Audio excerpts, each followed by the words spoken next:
right? So this unit is about ideologies, right? Political ideologies. There are 8 ideologies that we are supposed to cover in this unit. Okay, liberalism, socialism, nationalism, social democracy, fascism, republicanism, secularism, and feminism. Now, some of these ideologies you all are already familiar with because in unit 2, we had a brief reading on these. Liberalism, socialism, and nationalism, the first 3 that we had a reading on, those first 3. So, here we are going to take like a deeper look into ideologies. Now we know that ideologies are a set of ideas. These are set of ideas, right? A set of ideas that can shape the way people think, or gather people, or motivate people for political changes. All right. So if you have the printed note, right, I sort of want you to highlight liberalism, socialism, and fascism. Those 3 are the important ones. Okay. So if you have the printed note, you may use this space here, right? Because you can see like a reasonable portion of the page is like empty, right? Use this space to draw what we did draw in the basics class, right? Draw 3 circles. All right. Within those circles, under liberalism, you draw one stick figure, one individual, one person. All right. That's because liberalism focuses on the betterment of the individual. All right. Then socialism, I asked you to draw a bunch of people, like a group of people, a lot of stick figures, because socialism is about the betterment of everyone.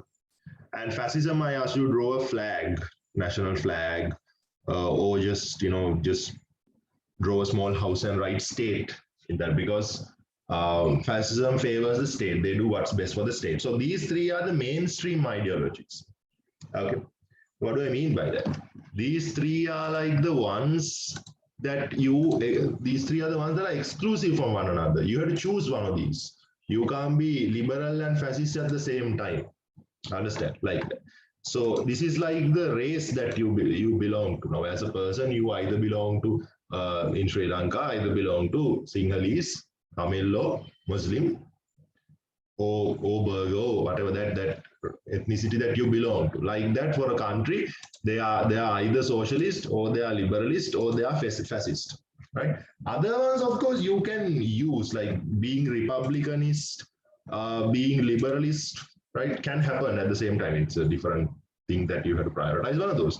But you can be one of those, right? You can be secular and you can be socialist at the same time. You can be secular and you can be a republic at the same time. So those are not exclusive from one another.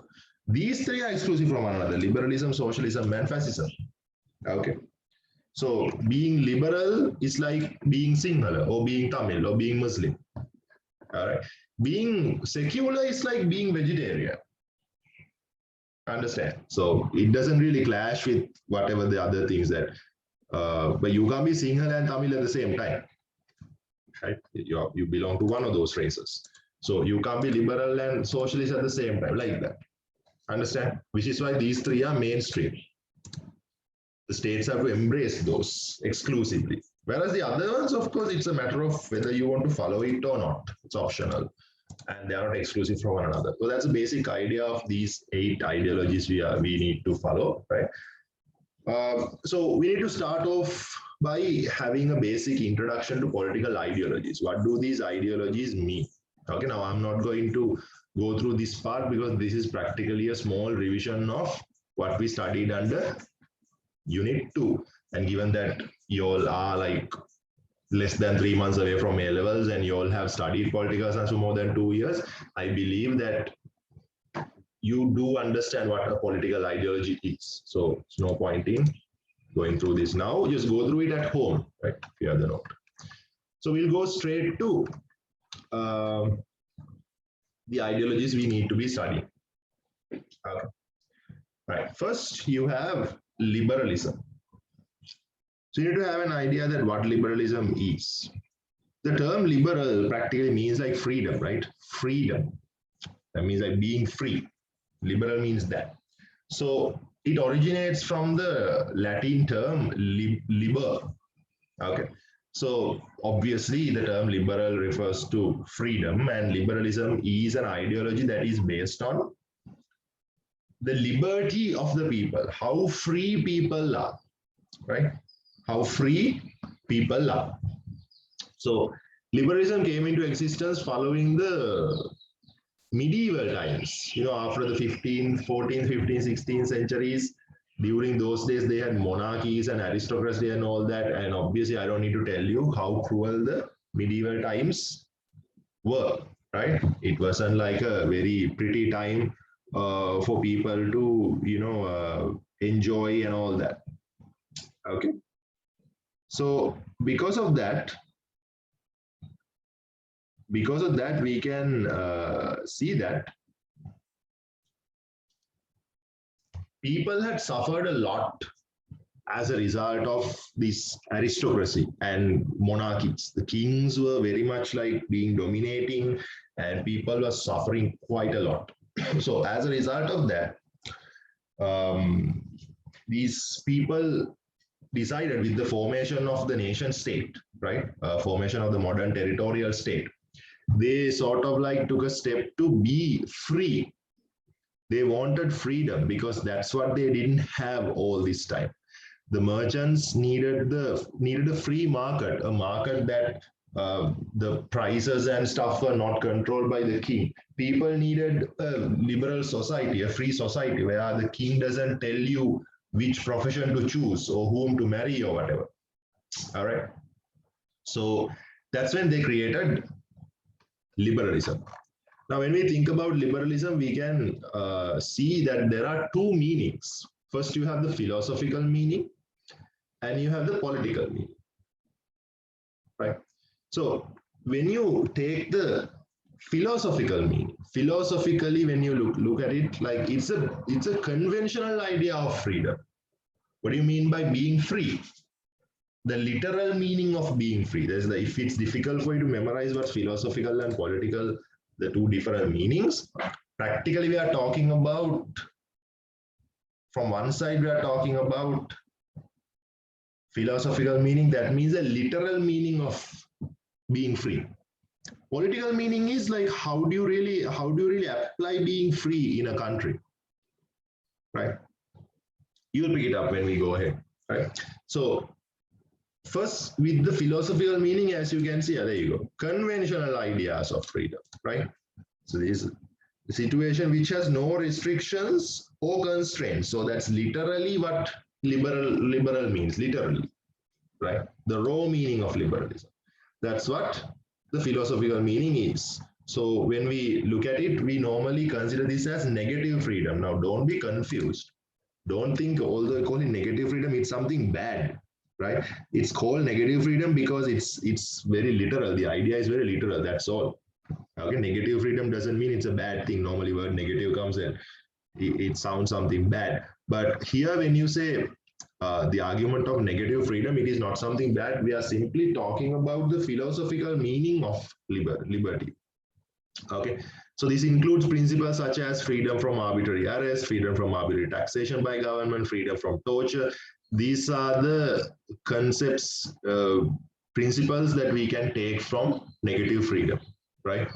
Literally being free, as you can see, no one can arrest me arbitrarily, no one can tax me arbitrarily, no one can torture me. So that's like literally saying what freedom is. This can be understood by someone even who doesn't have a political knowledge. When you say freedom, you necessarily don't need a political background to understand what free means, being free. So that's what you call the negative freedom. The freedom, the philosophical idea, which means the raw idea, the literal idea of liberty that could be understood by anyone. However, when we talk about the political meaning, that's a little complex. In order to understand this, you have to have some sort of a political background, because here we are talking about the laissez-faire state. If you remember, if you've been in my other classes, this is where we talk about the state being a policeman. Remember, state acting like a policeman. That means the state only protects law and order. The state only protects law and order, and the state does not get involved in economic or political or social areas.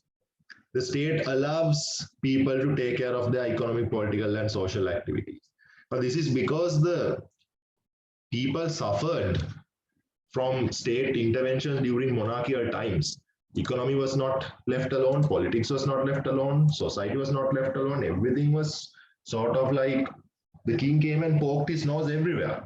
So people were like, finally, you know what, just let it be, just let the economy to us, leave the economy to us, leave the politics to us, leave the society to us, right? Us individuals can handle this, all right? So just stay away. So that's a basic idea, the political meaning of liberal. So as you can see, what we studied under liberalism in political science comes here, right? Like it comes with the economic theory of capitalism. Capitalism means that the market being controlled by an invisible hand, right? Because all this time the market was controlled by the king. The king decided, okay, the market, like, you know, the price of this should be this, price of this should be that, and all that. But now Adam Smith said, no, let the market control on its own, right? So in a very poetic way, he said, let the invisible hand control the market, like the market controls on its own. Now these prices and stuff are going up during the COVID times. Why is that? That's because no one controls that. It automatically happens. It is done by the invisible hand. Okay, and that's what the liberals wanted. So political theory of liberalism comes with the economic theory of capitalism, because capitalism means that leave the market alone. State stay away from market, and that's what capitalism means. Okay, let money control itself, and that only tallies with the liberal ideology, because in socialism the state controls the economy for the betterment of everyone. In fascism, the state controls the market for the betterment of the state. In liberalism only, the state allows the capital market to be controlled on its own. So the capitalism only tallies with the liberal ideology. Okay. Then we need to understand how liberalism and personal freedom works. Now, as I told you before, we drew that circle, and inside that circle, we drew an independent in one person, right? Individual person. Because liberalism's main motivation, main goal is to assure that the individual receives the best possible life, right? The best possible life. Okay. So liberalism attempts to make sure that the personal freedom is protected. Now, on the other hand, they believe that humans are given rights by birth. Naturally, humans are given rights. And the state, what they should do is protecting those rights. And in order to protect those rights, the state should stay away from getting involved. And what do you call that? Laissez-faire. Laissez-faire. Right? Laissez-faire state. That's the word they use. Right? Laissez-faire. So that's like the other way around of welfare. Laissez-faire. That means the state not necessarily getting involved or doing anything. So what laissez-faire state believes is that every human is capable of taking care of themselves. So let them take care of themselves and state stay away, right? If you want to remember this in a creative way, think about a bunch of kids sort of like telling the parents, like, you know, let us take care of ourselves. You don't get involved in our lives. We'll make sure we find our money. We'll make sure that we make our decisions. We'll make sure that we go to school and we get education. All you have to do is just protecting us from harm. That's all. Okay, something like that. All right. So as an ideology, this is what liberalism is. Then we have to sort of take a look at the key thinkers of liberalism, right? Who were the people who made this ideology of liberalism mainstream, right? Who founded this thought process? Right. In order to get to that, first we'll have to clarify this part. Okay. So we get someone to read. Isia, can you read? Yes.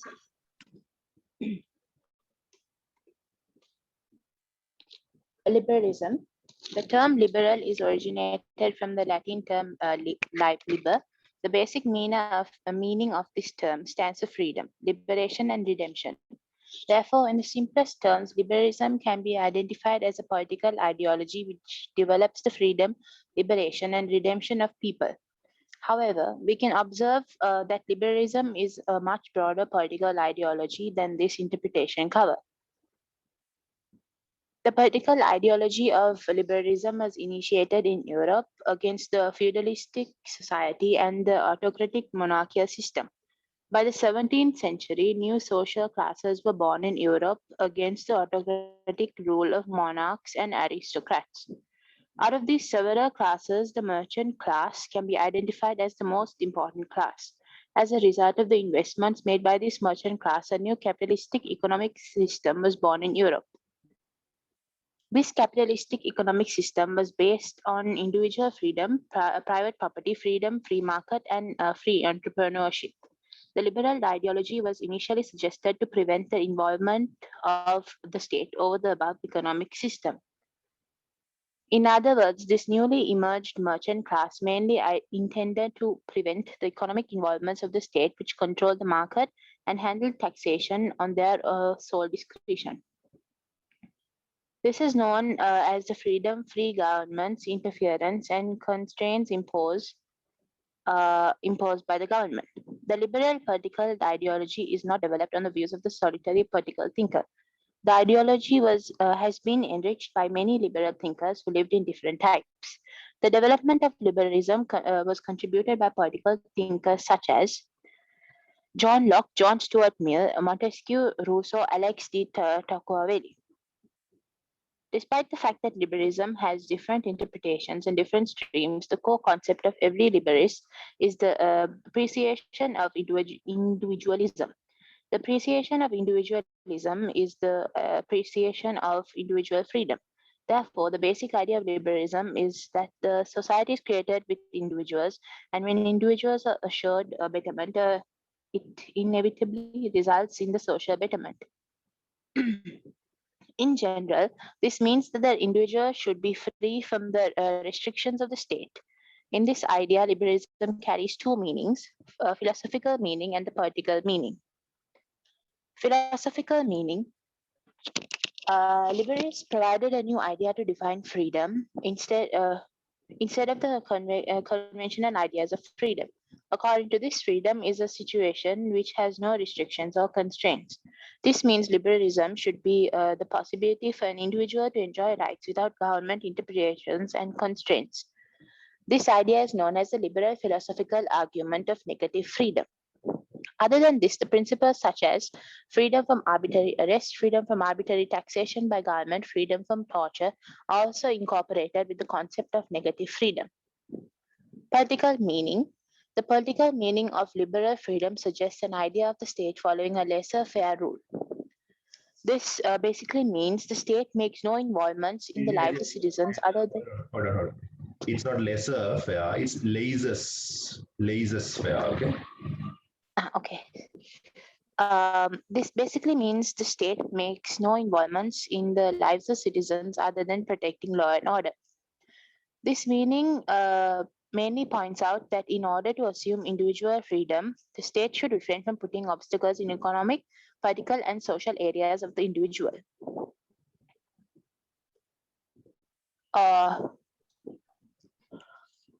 The liberal thinkers mainly experienced necessity in economic freedom in order to assure individual freedom. Therefore, the liberal thinkers expect the state to stay away from economic affairs completely. In order to assure such economic freedom, a laissez-faire rule should include free economy, free market, free entrepreneurship. Freedom is strongly attached with economic theory of capitalism. The development of liberalism was supported by the economic theory of capitalism. As the economist Adam Smith points out, that the state should not get involved in economic affairs and the market should be controlled by an invisible hand. liberalism and personal freedom. The theoretical fundamental of liberalism is individual freedom. The idea of individual freedom suggests that individuals should have the space to enjoy the rights that they have naturally intended. The initial stage of liberalism followed the laissez-faire state, which appreciated the individual freedom. Individual freedom is one of the main teachings of the liberal philosophy. The concept of individual freedom is developed in liberalism based on the following assumptions. The society is consisted of individual citizens. Read these assumptions a little slowly, and everyone just focus on these assumptions, okay? Because these are the key features of liberal thinking, right? So even if you didn't understand any of that before, if you understand these bullet points, you will be able to properly understand what the liberal thinking is, okay? Read a little slower and everyone focus and try to understand these points as she reads, okay?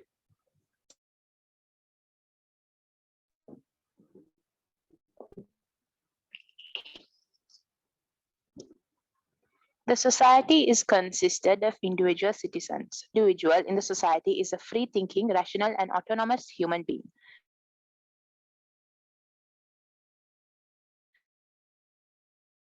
Therefore, the state should respect the autonomy of each human and follow them to think freely and act rationally.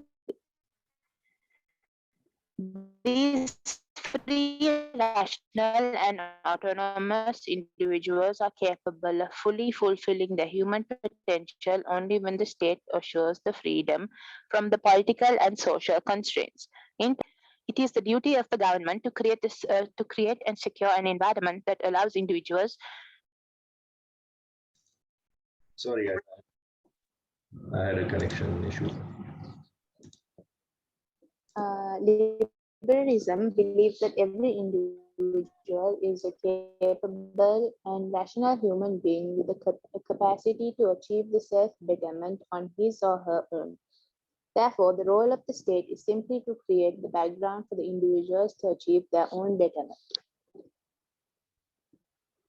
This raises the question whether the liberal state completely restrains from controlling the lives of individuals.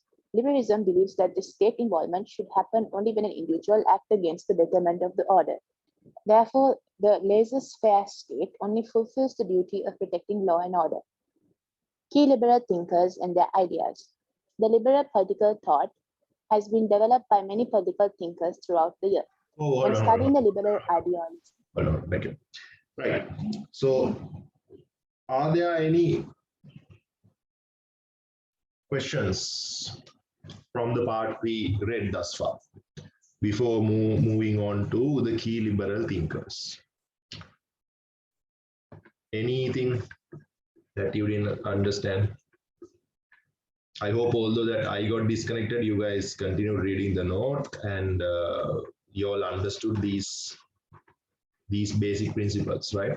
So these are the assumptions liberalism has. So practically this means that people are capable of taking care of themselves and the state has to stay away, right?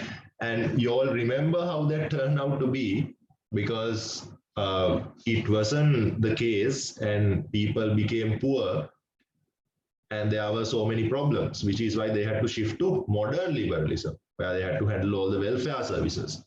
Although that too failed because the state had issues with collecting funds. And as a result of that, they started doing all these government businesses and all that, and that too failed, if you remember. And then they entered neoliberalism, where state sort of stays away, and you guys know the rest of the story. Okay, right. Now, speaking of key liberal thinkers, there are a lot of liberal thinkers that we can think of. Out of them, that we will be mainly focusing on 4. Thomas Hobbes, John Locke, Charles Montesquieu, and Jean-Jacques Rousseau. Now, here's the thing. Thomas Hobbes is not a liberal thinker. So why on earth is he in this list? Okay. Thomas Hobbes is not a liberal, but whatever he wrote against liberalism gave an ideal platform for John Locke to come and write his book. If you remember, Thomas Hobbes wrote Leviathan, where he suggested the social contract theory. All right. And that social contract theory suggested that the king should be more powerful. But we saw that then John Locke coming and writing his own version of social contract theory in 2 treatises on government, that book, where he suggested, yes, the state is a result of a social contract, but people do not get restricted, right? So it's not like the king gets unlimited powers. In fact, it's the people who get like their freedom. So in fact, John Locke is the founder of this liberal thinking. Not exactly, there were other people before him also. But when we can somewhat say, low-key, we can say that it was John Locke who started things off in a proper manner. But he got the platform from Thomas Hobbes's work. So we consider him also to be a key thinker of liberal thinking, although he was not a liberal himself. Okay, so Thomas Hobbes tried to attack liberalism by making the king powerful through his version of social contract theory. That gave a good platform for John Locke to suggest his version of social contract theory to make people more powerful, as well as to suggest the idea of natural rights and parliament sovereignty and all that. Whereas then came Charles Montesquieu, who suggested the separation of powers ideology. Theory, separation of power theory, the principle of separation of powers, which suggested that the government should be divided into 3 institutes: executive, legislature, and judiciary. And we saw in the basics class how these 3 institutes work in a government. All right. So it was Montesquieu who suggested all this, separation of powers.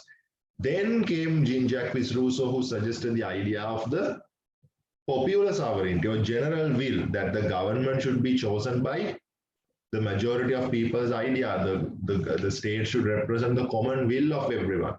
And these are the main ideas which shape the liberal thinking. So we take these 4 into consideration. Here is just a matter of like remembering these 4 names and what they practically said. If you'll ever get this question in the exam, it's just a matter of mentioning these 4 names and mentioning what they said. You all will get 10 out of 10, or at least 9 out of 10. Okay. Right. So let's go through this part as well. Get someone to read.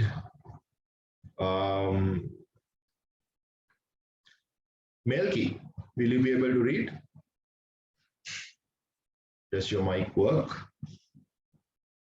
Haven't seen you reading the note in the class normally, that's why. Does your mic work? No? All right, we'll get someone else then.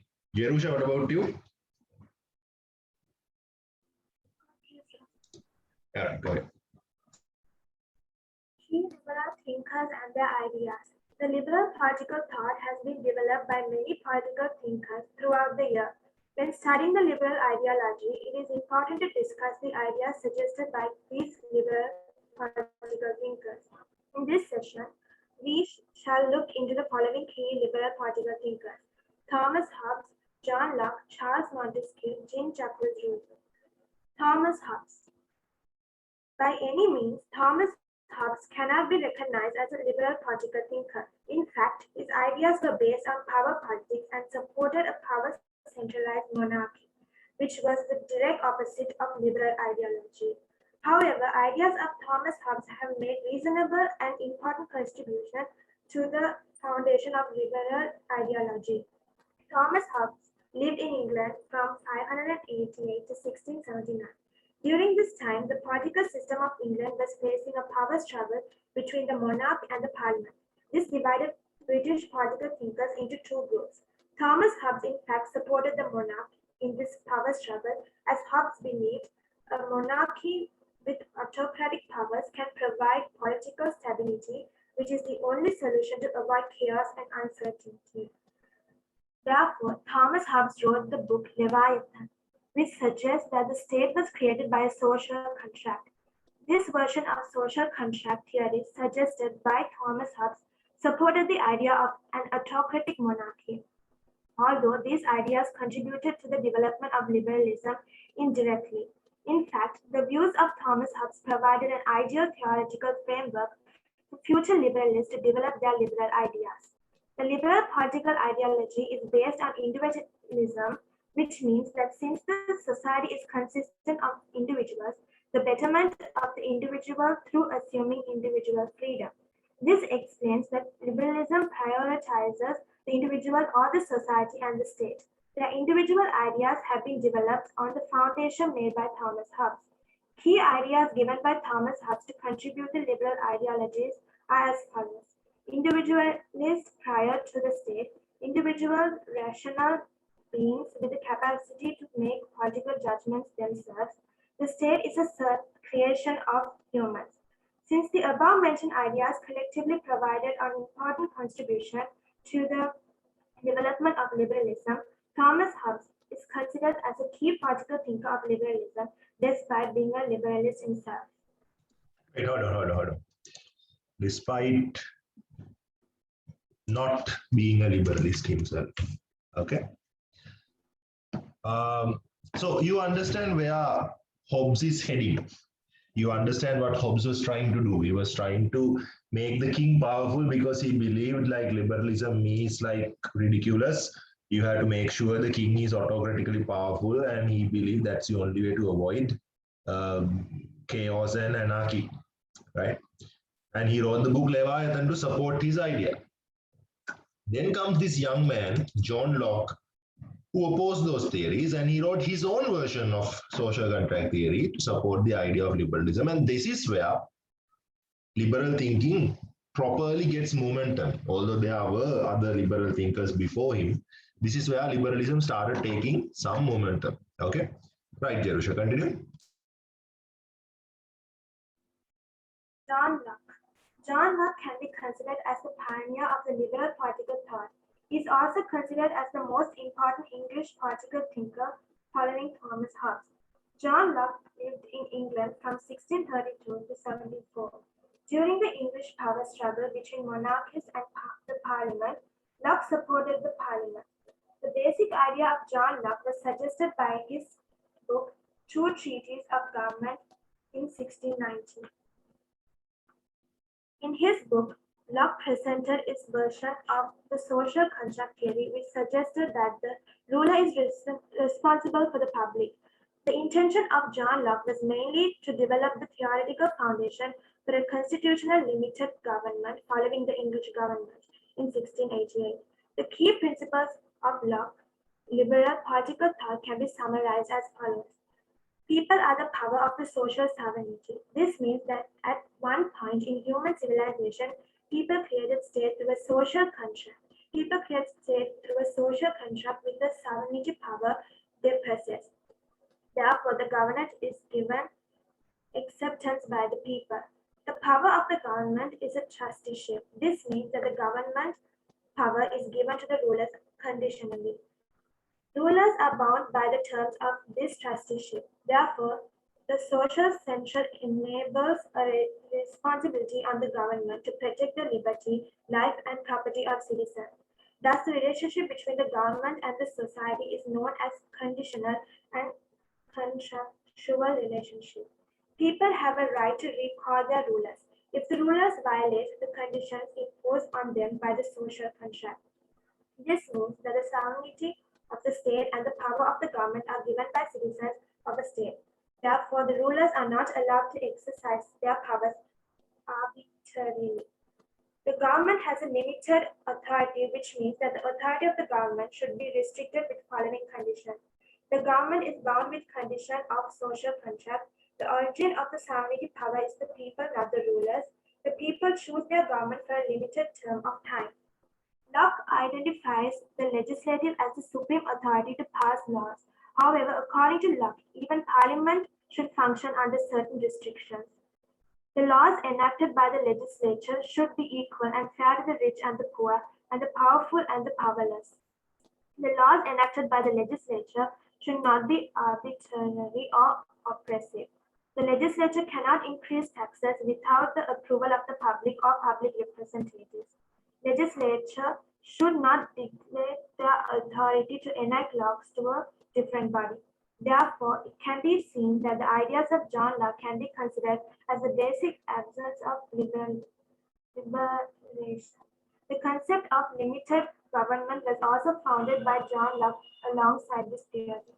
Okay, now you can see if you ever get this question for 10 marks, around like 5 marks will be based on what John Locke said, because these principles are very important, right? Key principles, right? People are the power of social sovereignty. That means the sovereignty belongs to the people, right? And government is just a trusteeship. That means that you trust the government with the sovereign power for a brief time period, okay? And the rulers are, of course, bound by this term of trust. You remember social contract theory, that we handed over the power to the king, and the king signed a treaty with us. King signed a contract with us, saying that he agrees to certain terms. Okay. And of course, people have a right to recall their rulers. That means, like, you remember the social contract, right? If the ruler violates the condition of the contract, that we can replace him. Okay, the ruler is a party of the contract. Remember, he's not a result of the contract. He's a party of the contract. That means that we can change if the person violates the contract is no more. Right? And the government has a limited authority. Government has a limited authority. That means the government does not have like unlimited. Just because the government is in charge doesn't mean they can do whatever they want. Okay, they are there for a limited term of time, and they are just a trusteeship of the sovereign power that we handed them over, and all that, right? And of course, Locke identifies what the parliament is capable of, like what the legislature is capable of. He says that the laws should be equal to the rich and the poor, powerful and the powerless, right? And those laws not to be oppressive and all that. Okay, so these principles are very important. If you are writing an answer on this, these principles should be there, maybe not in the same wording, but at least the idea should be there, right? If you understood what liberalism is, it's not very difficult to understand, because he has just given the essence of liberalism here. All right. Okay. Then moving on to Charles Montesquieu, who introduced separation of powers. And after that, after Montesquieu, you have Rousseau, who introduced the general will, the idea of general will. Okay, right, Jerusha, continue. Charles Montesquieu. Montesquieu is known as the father of the concept separation of powers. This theory was developed in his work, The Spirit of Law, in 1748. The theory of separation of powers made an important and a reasonable constitution to the development of liberal political thought. Montesquieu was a known political thinker who lived in France from 1689 to 1755. During this time, the French government was handled by a necessity. This newest dynasty in France followed an extremely autocratic rule. This resulted in many French political thinkers coming up with an anti-monarchical ideas, which included Montesquieu as well. The concept of separation of powers may refer to an idea of dividing the powers and the task of the government into three institutions as the executive, legislative, and the judiciary. According to Montesquieu, a solitary person or institution possessing all three of the powers could result in the creation of an autocracy. Montesquieu points out that such an autocracy results in the violation of individual freedom. Therefore, Montesquieu's theory of separation of powers is merely an attempt at preventing governmental tyranny. Montesquieu's theory, separation of powers, was later applied practically in the American Constitution. This concept later created the concept of checks and balances, which also can be considered as an important factor of a liberal country. Jacques Rousseau. Rousseau was a Swiss political thinker who lived in France from 1712 to 1770. Taking the powers of the government in order to protect the individual freedom. Rousseau pointed out that humans have created the state to protect their freedom and liberty, although the state itself violates the freedom and the liberty of the people. This is known as the paradox about the state. Rousseau provides a solution for this paradox, as Rousseau points out that the state power should serve the common goods of all in society. The theory of Rousseau is based on two conceptual arguments. They are the general will, popular sovereignty. According to Rousseau, the state represents a collection will of all in the society instead of will of the ruler or the will of the privileged minority of the society. Popular sovereignty, Rousseau points out that under the social contract, the people collected individual powers. They possess collectively to the society when transforming from the natural society to civil society. Therefore, Rousseau points out that the sovereignty is owned by the entire society, not a state or ruler. Rousseau further states that the sovereignty of the people are invisible and inalienable. The notion as popular sovereignty is also known as people's sovereignty. It should also be noted that Rousseau was not strictly a liberal thinker. In fact, Rousseau's teachings are mostly associated with republicanism. However, his idea does not go against liberalism, rather it is incorporated with liberalism.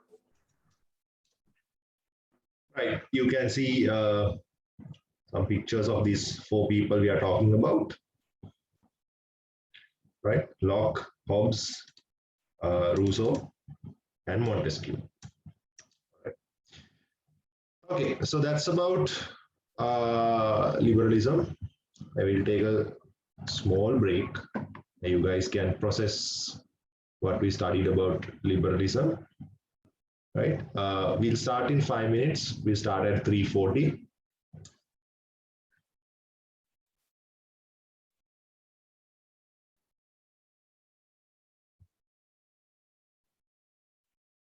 Right. So now we have to study socialism. Now you guys know socialism up to a certain extent. How do you all know socialism? Because we studied that what Karl Marx said. What Karl Marx said, what is the Marxist communist take on the state? We've studied that before.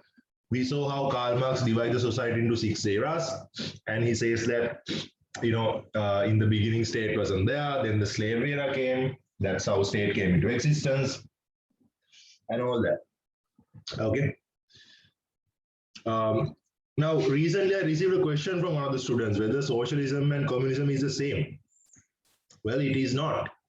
That's because it's kind of is. And the example I gave was socialism is like Apple and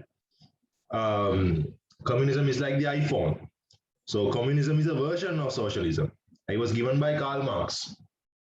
Okay, so Marxism means, communism means what Karl Marx introduced. So what is the basic idea of socialism? Now, when it comes to our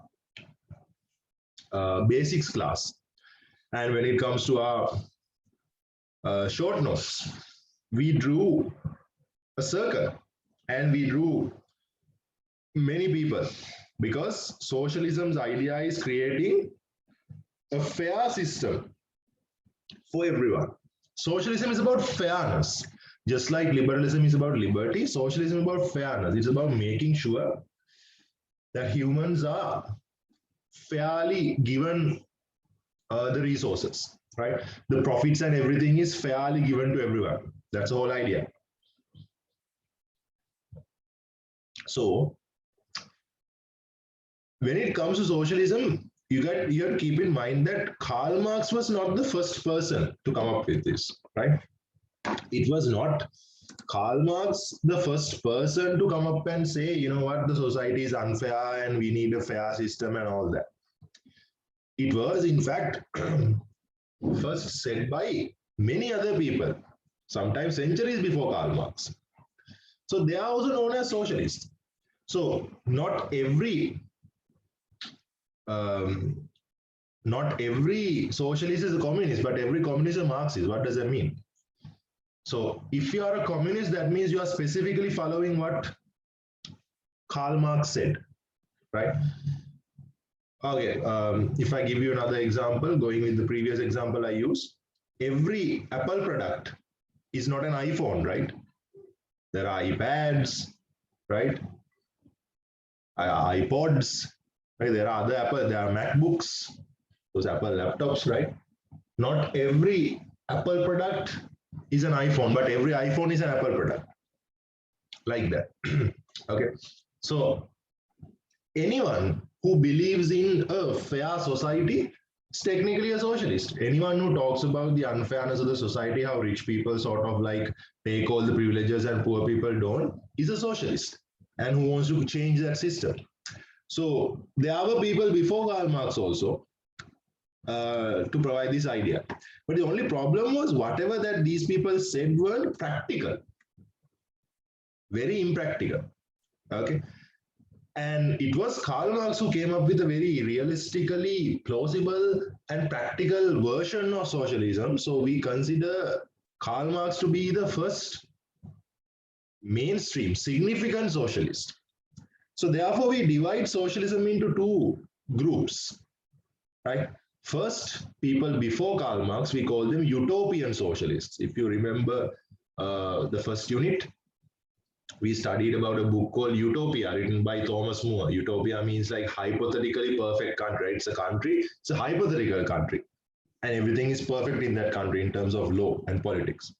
So because these socialists were not very practical, we call them Utopian Socialists. In addition, later Karl Marx came and he came up with a very practical version of socialism. So we call his version of socialism scientific socialism. So if you ever get a short question, what are the two types of socialisms? You have utopian socialism, then you have scientific socialism. Scientific socialism is the one that we are normally associated with in political science, what Karl Marx and his friend Friedrich Engels came up with. Okay. Right, that's a basic idea. I think you can understand by going through this. Kinara, can you read?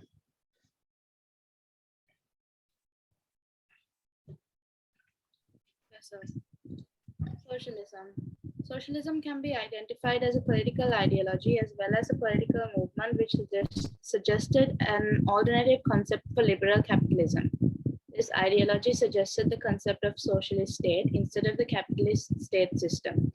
The capitalist state system was gradually developed from the 15th century onward with the industrial revolution. In the 18th century, capitalism was even more developed in a vast manner. This system was completely different from the aristocratic system which existed in the medieval era. The capitalistic system had no connection with bloodlines and caste as everything depended on money. However, instead of the class structure which existed in the medieval era as the aristocrats and peasants, the capitalistic system featured a different class structure as the rich and the poor. In the early liberalism, the rich minority in the society owned all business and factories, as the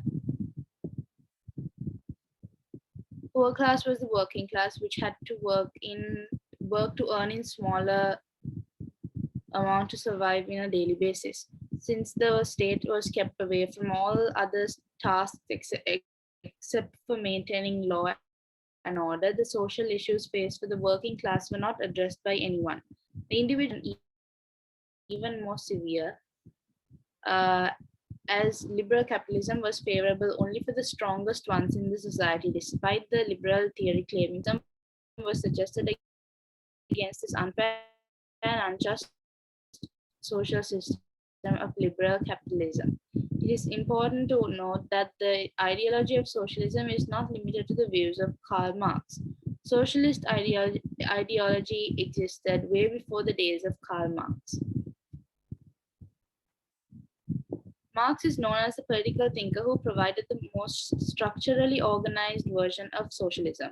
Therefore, the ideology of socialism can be divided into two categories. A, utopian socialism, socialist ideas before Marx. B, scientific socialism, socialist ideas by Marx. Utopian Socialism. The socialist political thinkers who existed before Karl Marx were generally known as Utopian Socialists. One second. Okay. Now, you can see one of the main reasons for Karl Marx to come up with this is the fact that the liberalism actually failed people, right? So liberalism claimed to protect everyone. Liberalism said that our intention is to provide provide best life for every individual. Every individual should be able to have their rights. That's what liberalism said. But that's not what actually happened, right? It happened to favor the stronger ones and completely look down on the weaker ones. Okay, which is why that they sort of thought about the ideology of socialism, because it was all about fixing this unfair and unjust social system. Okay, so Karl Marx came up with his version of socialism, which he called communism, and that was quite effective. So we consider the earlier parts, which was like introduced by different political scientists, that is utopian socialism, and whatever Marx introduced and whatever people followed after Karl Marx, they are known as scientific socialism. Right? Okay, Kinara, continue. The socialist political thinkers who existed before Karl Marx were generally known as Utopian Socialists. By the 18th century, socialism ideas were spreading throughout Europe. As a result of the capitalist system, all these ideas were revolving around the concept of abolishing the capitalist social system and developing a fair social system. However, these socialist thinkers were only capable of suggesting a socialist system and unable to suggest a mechanism to practically establish the socialist system. Some thinkers did suggest mechanisms, though they were practically impossible. Therefore, these ideas are known as utopian socialism. Most of these socialist ideas were based on the utopian concept developed by Thomas More. This is the origin behind the term of utopian socialism. Political thinkers such as Gabriel Marbley, Charles Fourier, Henry Descent, Robert Owen can be considered as notable utopian socialists. Despite the utopian socialism being impractical, it still can be considered as a landmark in political science as it provided the foundation for the development of scientific socialism. Even Friedrich Engels, one of the founders of scientific socialism, believes that the utopian socialism provided the necessary fundamentals for scientific socialism. Engels pointed out that utopian socialism has accurately identified the problem of class struggle, though it lacks a practical mechanism to provide a solution. All right, here's a couple of pictures of those utopian socialists. That's Gabriel Marbley, Charles Fourier, then Robert Owen, Henry Descent. Now you can see these people existed during oil painting times. Cameras didn't even exist at that time. So these people existed way before Karl Marx. So their views also, their ideas also were quite similar to Karl Marx. They also wanted to fix this unfairness and all that. But the problem was their ideas were quite remote from reality and practicality, which is why we call them utopian socialists. Okay. Right. Let's take a look at scientific socialism now. Kinara, continue. Scientific socialism. This can be considered as the most organized and influential version of socialism. In fact, the founder of this concept, Karl Marx and Friedrich Engels, are generally associated with the term socialism. Scientific socialism goes further from utopian socialism to provide a practical mechanism to create a fair social system. As Karl Marx stated by himself, every philosopher defines the world, yet what is needed is changing the world. When studying socialism, it is important to clarify key terms of Marx's teachings. Socialism, ideologies which suggest an absolute economic equality by rejecting capitalistic social system and private property ownership. Communism, the teachings on liberating the poor class of the society. Capitalism, or rich class, the social class who owns the means of production and puts laborers into work on salaries. This class is a minority, yet is a dominating class in society. Proletariat, poor class or working class, the social class which has to sell their labor since they do not own any means of production. This class is the majority, yet the dominated class in the society. Revolution. The process of the ownership of production means being transferred from one class and another class, which occurs as a result of the resisting forces and production relating. Wait, pause. Hold on. Relating the Hold on. Now, you need to take a paper and put a small note of these terms, because you are going to need these terms if you are writing anything about any answer related to Karl Marx. Okay, what is socialism, what is communism, what is capitalism, the rich class, and what is the proletariat, and what is the revolution. Okay, take a paper and write it down in your words, right? Read what is there given there and try to understand it and write it in your words. Simplify it in your terms. Imagine that you are teaching it to someone who doesn't know political science. Imagine you are teaching it to your cousin who's in grade 6. How would you explain each of these terms? Okay. Just simplify it and write it in your words, what it means. Okay, this is very important. All right, and take a picture of your small note and WhatsApp it to me, right? I'll give you a couple of minutes. Right, can I please continue from the first term itself, socialism? We'll read the terms once more. Socialism. Ideologies which suggest an absolute economic equality by rejecting capitalist social system and private property ownership. Communism, the teachings on liberating the poor class of the society. Capitalism, rich class, the social class who owns the means of production and put laborers into work on salaries. This class is a minority, yet is the dominating class in the society. Proletariat, poor class or working class, the social class which has to sell their labor since they do not own any means of production. This class is the majority, yet the dominated class in the society. Revolution.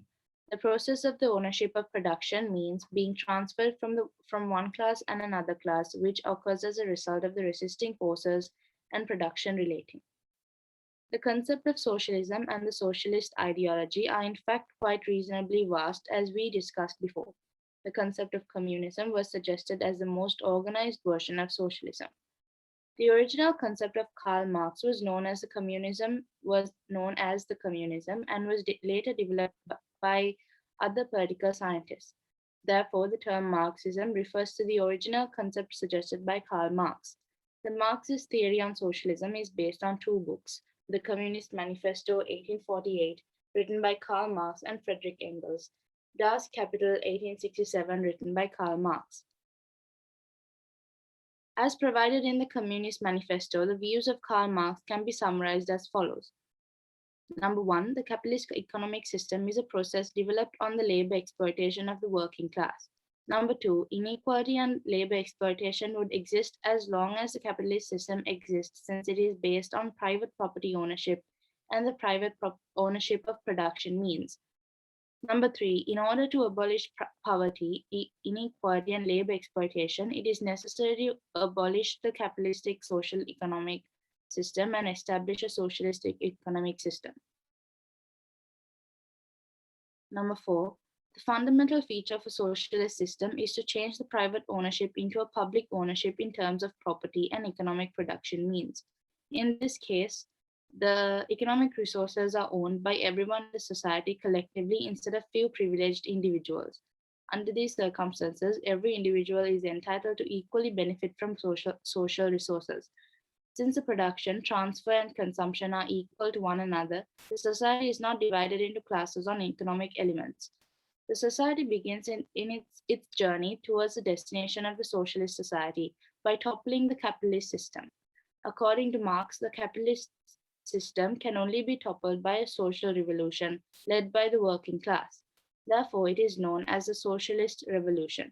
Marx further points out that the revolution is a climate point of the class struggle. The Socialist Revolution is the beginning of a set of radical political transformation.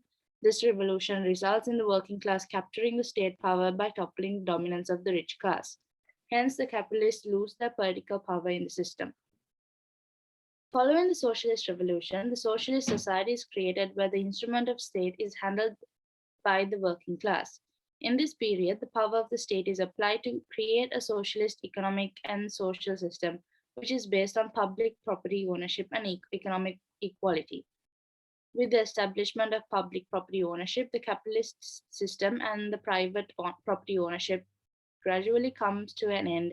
As a result, the class difference in the society also comes to an end. Therefore, the communist social system is created, which is based on equality and collectivity.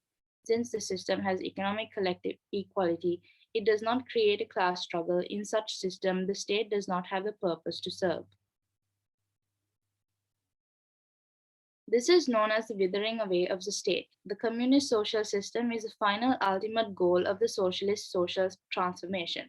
Therefore, it can be seen that the scientific socialism is a well theoretically constructed ideology. Also, it should be noted that this version of socialism was the most influential in practical politics. By the 20th century, these socialist ideas created a political vision which inspired many socialist political movements within and outside Europe. In certain countries, these political movements even resulted in revolutions which brought socialist regimes into power. 1917 Russian Revolution, 1949 Chinese Revolution, and 1959 Cuban Revolution.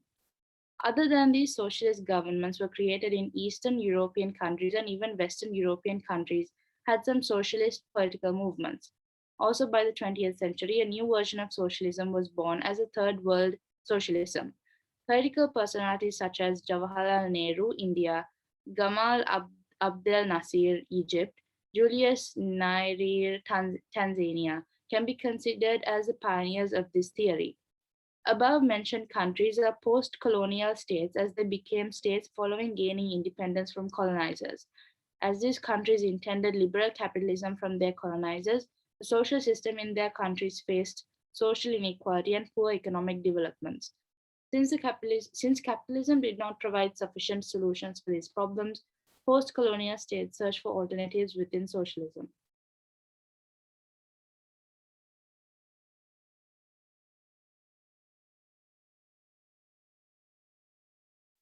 Therefore, these states apprehended to a system where features of capitalism and socialism were combined. These countries referred to their systems with the term socialism, and in political science it is known as Third World Socialism. Also, it should be noted that the socialist ideology had a reasonable impact in national movements in colonial states as well. Example, Lanka Samasamaja Party was founded in Ceylon as a socialist political movement intended to gain full independence for Ceylon from the British Empire.